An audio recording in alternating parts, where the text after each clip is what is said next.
नमस्कार, हिमाचल समाचार में आपका स्वागत है। आज के मुख्य समाचार। मुख्यमंत्री ने HPPTCL को निर्माणाधीन परियोजनाओं के कार्य में तेजी लाने के दिए निर्देश। प्रदेश सरकार ने एक माह में वितरित की 1226 करोड़ रुपए की मुआवजा राशि। प्रदेश में आर्थिक गतिविधियों को संबल प्रदान करने की दिशा में महत्वाकांक्षी प्रयास। प्रदेश के किसानों के लिए लाभ की खुशबू लाएगी बैंगनी क्रांति। और अब समाचार विस्तार से। मुख्यमंत्री ठाकुर सुखविंदर सिंह सुक्खू ने शिमला में आयोजित Himachal Pradesh power transmission corporation limited की समीक्षा बैठक की अध्यक्षता की। इस अवसर पर उन्होंने कहा कि कॉरपोरेशन को अपनी ट्रांसमिशन लाइनों के माध्यम से राजस्व बढ़ाने के लिए प्रयास करने की आवश्यकता है। मुख्यमंत्री ने कहा कि कॉरपोरेशन अपनी टेंडर प्रक्रिया की अवधि को कम कर निर्माण कार्य में तेजी लाए ताकि राज्य को अधिक से अधिक राजस्व प्राप्त हो सके और लोगों को इसका लाभ मिल सके। उन्होंने कहा कि राजस्व में बढ़ोतरी के लिए एक तकनीकी कमेटी का गठन किया जाएगा जो 1 माह के भीतर अपनी रिपोर्ट प्रस्तुत करेगी। मुख्यमंत्री ने कहा कि वर्तमान राज्य सरकार संसाधन बढ़ाने की दिशा में अनेक प्रयास कर रही है ताकि राज्य की आर्थिक स्थिति में सुधार हो सके। ठाकुर सुखविंदर सिंह सुक्खू ने HPPTCL की विभिन्न परियोजनाओं की समीक्षा करते हुए कहा कि कॉरपोरेशन के पास 15 सबस्टेशन तथा 964 सर्किट किलोमीटर लाइनें हैं तथा अनेक परियोजनाओं पर कार्य चल रहा है। उन्होंने कहा कि वित्त वर्ष 2022-23 में कॉरपोरेशन को 166 करोड़ रुपए की आय प्राप्त हुई है। वर्ष 2025 तक कॉरपोरेशन की आय बढ़कर 455 करोड़ रुपए होने का अनुमान है। मुख्यमंत्री ने 6 kilometre Shongtong Baspa transmission line के निर्माण कार्य को अगले 1.5 साल तक पूरा करने की आवश्यकता पर बल दिया क्योंकि ये 450 मेगावाट विद्युत निकासी के लिए महत्वपूर्ण है। शोंगटोंग करछम विद्युत परियोजना का निर्माण कार्य जुलाई 2025 तक पूर्ण होने की उम्मीद है। उन्होंने कहा कि इस लाइन के निर्माण कार्य में देरी से राज्य के राजस्व को नुकसान होगा, इसलिए कॉरपोरेशन को इस लाइन के निर्माण कार्य को प्राथमिकता देनी होगी। उन्होंने कहा कि HPPTCL भविष्य की चुनौतियों के अनुरूप कार्य करे। उन्होंने कहा कि जिला ऊना में बनने वाले बल्क ड्रग पार्क तथा लमलहेड़ी और पेखूबेला में सौर ऊर्जा परियोजनाओं के लिए उचित ट्रांसमिशन की व्यवस्था की जाए। इसके लिए नहरिया से ऊना के लिए 220 kV सबस्टेशन और 41 किलोमीटर ट्रांसमिशन लाइन का निर्माण किया जाएगा। उन्होंने कहा कि कॉरपोरेशन जिला सोलन के नालागढ़ में मेडिकल डिवाइस पार्क तथा जिला सिरमौर के काला अम्ब में औद्योगिक क्षेत्र में बिजली की मांग को पूरा करने के लिए भी ट्रांसमिशन की उचित व्यवस्था करे। मुख्यमंत्री ने कहा कि वर्तमान सरकार जिला कांगड़ा को पर्यटन राजधानी के रूप में विकसित करने के लिए दृढ़ प्रयास कर रही है।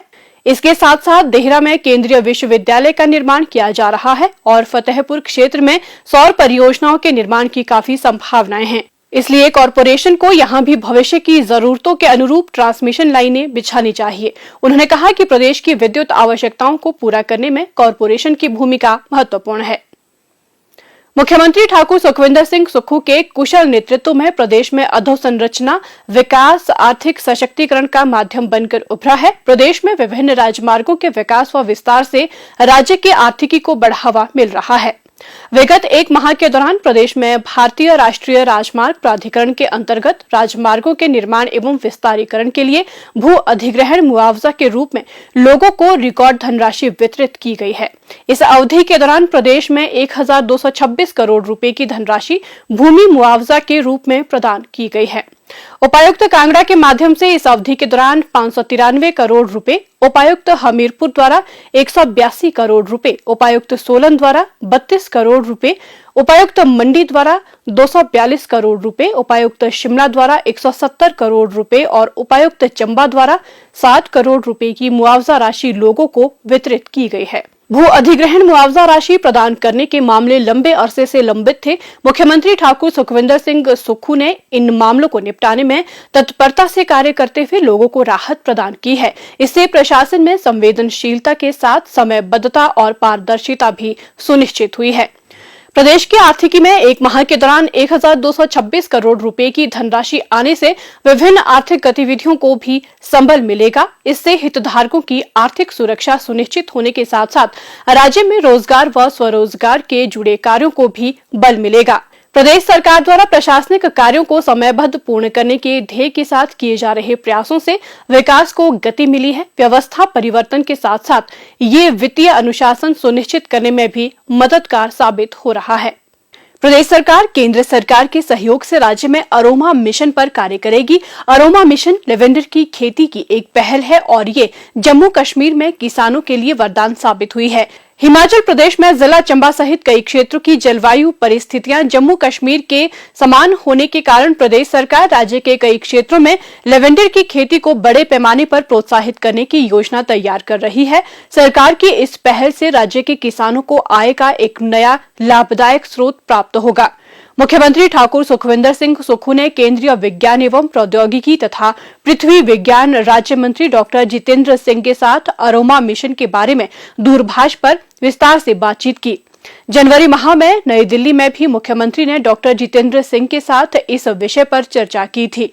केंद्रीय मंत्री ने इस परियोजना के लिए प्रदेश के किसानों को तकनीकी सहायता प्रदान करने का आश्वासन दिया है। मुख्यमंत्री ने कहा कि राज्य और केंद्र सरकार के सहयोग से लेवेंडर की खेती से किसानों के जीवन में सार्थक बदलाव आएगा। अरोमा मिशन कृषि क्षेत्र के लिए गेम चेंजर साबित हो सकता है। मुख्यमंत्री ने मुख्य सचिव श्री प्रबोध सक्सेना को इस मामले को संबंधित मंत्रालय के समक्ष उठाने और परियोजना को जमीनी स्तर पर लागू करने की प्रक्रिया में तेजी लाने के निर्देश दिए हैं। प्रदेश सरकार खेती के लिए आधुनिक वैज्ञानिक तकनीकों को अपनाने की योजना भी बना रही है। इसे पूरा करने के लिए राज्य सरकार केंद्र सरकार से तकनीकी मदद प्राप्त करने के लिए प्रयासरत है। केंद्र सरकार राज्य के किसानों और बागवानों के लिए प्रशिक्षण शिविर और विभिन्न कार्यक्रम आयोजित कर उन्हें तकनीकी सहायता भी प्रदान करेगी। इससे किसानों को कृषि क्षेत्र में नवीन तकनीकों की जानकारी उपलब्ध होगी तथा वे अपनी उपज की गुणवत्ता में सुधार लाकर अधिक आय अर्जित करने में सक्षम होंगे। लेवेंडर की खेती को बैंगनी क्रांति यानी पर्पल रिवॉल्यूशन के रूप में भी जाना जाता है। लेवेंडर की खेती राज्य के किसानों के लिए एक आकर्षक विकल्प साबित हो सकती है, जिससे उनके जीवन में सकारात्मक बदलाव आएगा। हिमाचल समाचार देखने के लिए सब्सक्राइब करें YouTube channel information and public relations department HP। Follow करें ट्विटर @DPRHP। लाइक करें Facebook page information and public relations department Himachal Pradesh. Visit करें वेबसाइट www.himachalpr.gov.in। इस अंक में इतना ही। कल फिर होगी मुलाकात। दीजिए इजाजत। नमस्कार।